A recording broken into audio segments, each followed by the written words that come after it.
put them in. I would allow the Keystone Pipeline to be built through the central part of the country. I would open up, can't do this unilaterally, but I would fight vehemently to open up ANWR.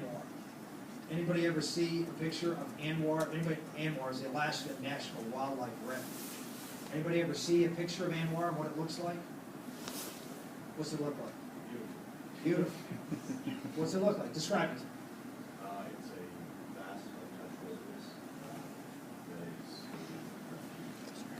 that is Right, but what's it look like? Okay, describe it. it's mountainous, there's tundra, there's forests,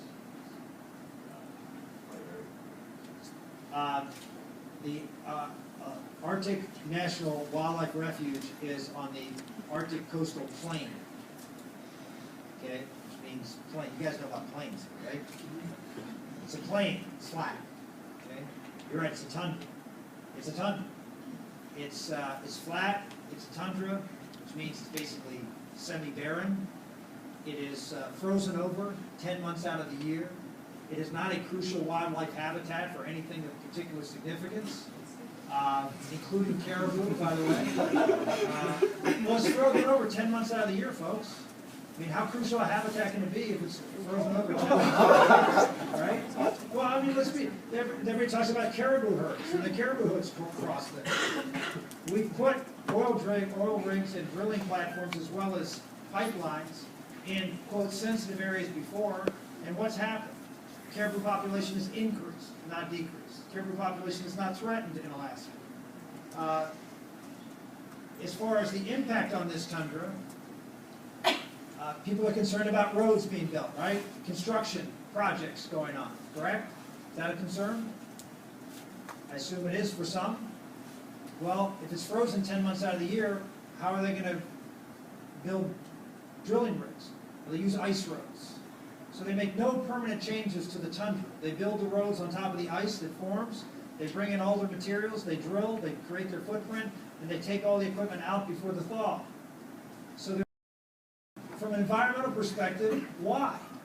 If anybody wants to offer what is threatened, tell me what great ecological damage can be done in drilling in the Arctic coastal plain.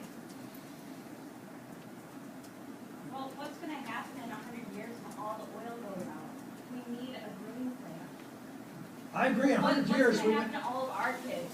Right. That's what I'd like to know. That's a good question. I'm glad you're asked. We don't want oil. Oil's not going to last forever. How many years of oil do we have left in this country at the current rate of drilling? I'm not sure, but it's probably Well, not another 1,000 years. It's what? It's probably not another 1,000 years. You're correct. And hopefully we're here, because the world doesn't blow up. All this population, we'll see. And it does change the actual tundra, because you're pulling oil out of the core of the earth. It changes. What if that collapses? That you have a whole bunch of environmental problems then. Have you been to Texas? Have you been to Pennsylvania? Are things collapsing because we took oil out of Pennsylvania 100 years ago? We've been doing it for over 100 years in Pennsylvania. It's only 100 years. Think how long the earth has been around.